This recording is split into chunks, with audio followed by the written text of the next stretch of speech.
అల్లూరు జిల్లా రంపచోడవరం ప్రభుత్వ హాస్పిటల్ వద్ద మావోయిస్టుల బంధువులు పడిగాపులు కాస్తున్నారు.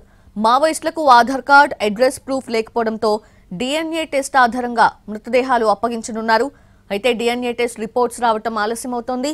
ఎన్కౌంటర్ జరిగిన తర్వాత మొదట మృతదేహాల కోసం బంధువులు వచ్చారు. అయితే వాళ్లకు DNA టెస్ట్ నిర్వహించి మృతదేహాలు అప్పగించడం కుదరదని చెప్పారు అధికారులు. ఆ తర్వాత ఛత్తీస్గఢ్ నుంచి చనిపోయిన వాళ్ళ కుటుంబ సభ్యులు వచ్చారు. ఇప్పటి వరకు హిడ్మా, రాజే, టెక్శంకర్, దేవా మృతదేహాలను కుటుంబ సభ్యులకు అప్పగించారు అధికారులు. లక్ష్మణ్, సైతు మృతదేహాలకు పోస్ట్ మార్టం నిర్వహిస్తున్నారు. లోకేష్, కమలేష్, షమీ మృతదేహాలను అప్పగించాల్సి ఉంది. ఈ నెల 18, 19న జరిగిన 2 ఎన్కౌంటర్స్ లో మొత్తం 13 మంది మృతి చెందినట్లుగా తెలుస్తోంది. రేపు సాయంత్రానికి మిగిలిన 4 మృతదేహాలను బంధువులకు అప్పగించనున్నారు డాక్టర్స్.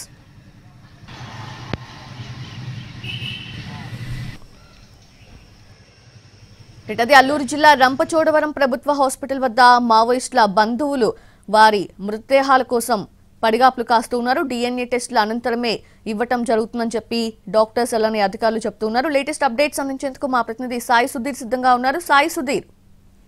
సౌజన్య, రంపచోడవరం ప్రభుత్వ హాస్పిటల్ దగ్గర మావోయిస్టుల బంధువులు పడిగాపులు పడుతున్నారు. అంటే ఈ నెల 18, 19 జరిగిన 2 ఎన్కౌంటర్లలో మొత్తం 13 మంది మావోయిస్టులు చనిపోయారు. ఇప్పటికే 4 మావోయిస్టులకు సంబంధించి ఎవరైతే హిడ్మా, అతని భార్య, మరో 2 టెక్శంకర్, మొత్తం ఈ 4 మృతదేహాలను వాళ్ళ కుటుంబ సభ్యులకు అప్పగించారు. వాళ్ళకి దానికి సంబంధించి అంత్యక్రియలు కూడా కంప్లీట్ చేశారు. అయితే వీరికి సంబంధించి ఎటువంటి ఆధార్ కార్డు లేకపోవడం, అదేవిధంగా ఎటువంటి అడ్రస్ ప్రూఫ్ లేకపోవడం సంబంధించి వాళ్ళు అసలు ఆ పేరుతో ఉన్న వాళ్ళైనా వాళ్ళ బంధువులైనా పూర్తి స్థాయిలో అధికారులు కన్ఫర్మ్ చేసుకుంటున్నారు. ఎందుకంటే తర్వాత టెక్నికల్ ఎవిడెన్స్ ఉండాలి, అదేవిధంగా పోస్ట్ మార్టం నివేదిక సంబంధించి ఒక ప్రోటోకాల్ ఉంటుంది కాబట్టి దానికి సంబంధించి ఖచ్చితంగా DNA టెస్ట్ ఆధారంగానే మావోయిస్టుల కుటుంబ సభ్యులు వాళ్ళు అవునా కాదు అని కన్ఫర్మ్ చేసుకున్న తర్వాత మాత్రమే వాళ్ళ మృతదేహాలను వాళ్ళకి ఇస్తామని అధికారులు చెప్తున్నారు. దానికి అనుగుణంగానే ఇప్పటి వరకు హిడ్మా, రాజే, టెక్శంకర్, దేవా వీళ్ళ 4 మృతదేహాలను వారి కుటుంబ సభ్యులకు అప్పగించారు. మరొక వైపు ప్రస్తుతానికైతే లక్ష్మణ్, చైతు మృతదేహాలకు పోస్ట్ మార్టం కొనసాగుతుంది. అంటే ఈ DNA టెస్ట్ రిపోర్ట్ వచ్చిన తర్వాత వాళ్ళ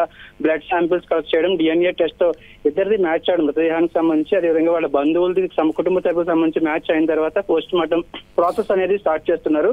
ప్రస్తుతానికైతే లక్ష్మణ్, చైతు మృతదేహాలకు పోస్ట్ మార్టం కొనసాగుతుంది. మరొక వైపు లోకేష్, కమలేష్,